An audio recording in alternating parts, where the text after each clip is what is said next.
సతీష్ గారు నమస్తే అండి. నమస్తే అండి. సతీష్ గారు విన్నారు కదా, కొండా సుస్మిత వ్యాఖ్యల పట్ల ఒకసారిగా కాంగ్రెస్ లో అనుకోవటం వాస్తవంగా అంతర్గతంగా జరుగుతున్నాయా? అంతర్గత పోరు ఏకాభిప్రాయం లేకుండా కాంగ్రెస్ లో ఉన్నటువంటి లొసుగులన్నీ బయటపడేట్టే అనుకోవాలా?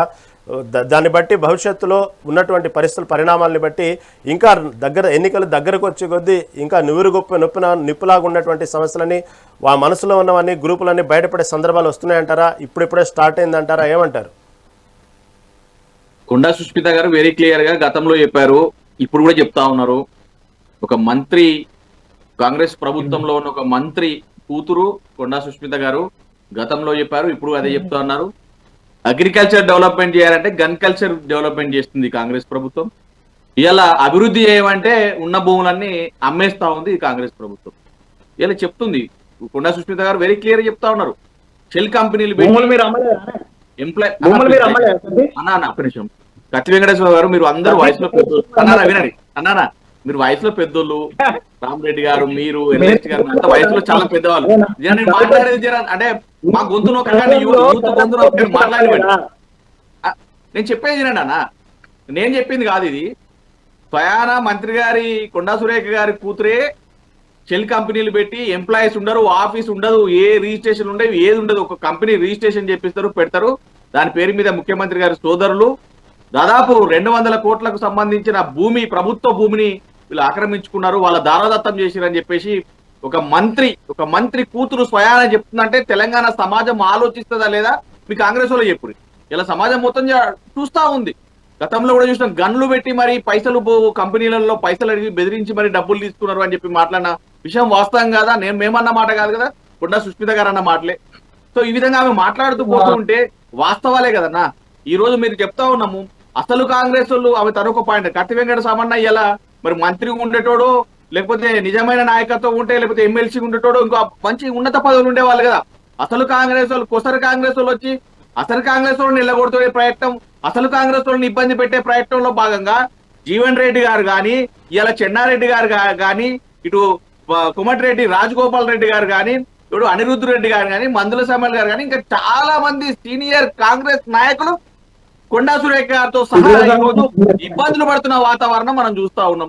ప్రతి ఒక్కరు కూడా ఇలా రేవంత్ రెడ్డి గారే, ఆయనే వలసలతో వచ్చిన ముఖ్యమంత్రి, పేరు ముఖ్యమంత్రి, డబ్బులు ఇచ్చి తెచ్చుకున్న ముఖ్యమంత్రి అని చెప్పేసి ఇలా తెలంగాణ సమాజం మొత్తం అర్థమైపోయింది.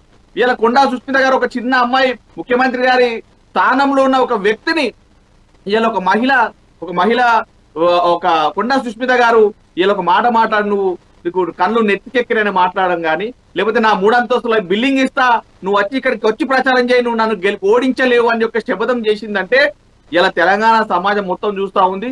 ఇది కాంగ్రెస్ ప్రభుత్వానికి, కాంగ్రెస్ నాయకులకు సిగ్గుచేటు అని చెప్తా మాట్లాడుతున్నామని. ఇంకొక చిన్న పాయింట్ అన్న, కత్తి వెంకటేశ్వరన్న, గతంలో రేవంత్ రెడ్డి గారు ఏమన్నారు, బండి సంజయ్ కుమార్ గారి కొడుకు విషయంలో అవునాయా పిల్లగాడు తప్పు చేసిండు, తప్పు చేస్తే తండ్రిని తీసుకొచ్చి లోపడేమంటారా అని అన్నాడు.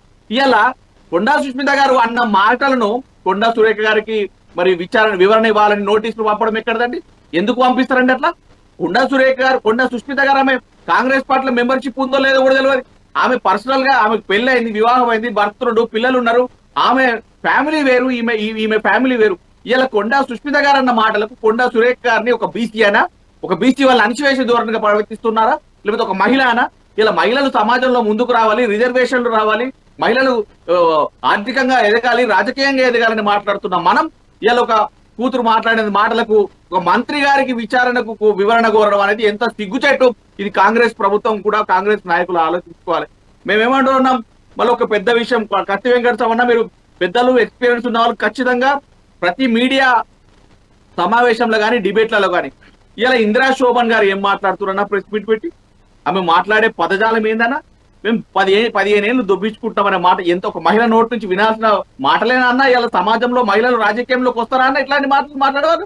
ఇలా ఒక ఇందిరా శోభన్ గారే కదన్నా, కాలువ సుజాత గారు కావచ్చు, సంధ్యారెడ్డి గారు కావచ్చు, ఎక్కడ పడితే అక్కడ ఎంత అనరాని మాటలు, ఎవరిని పడితే అట్లా.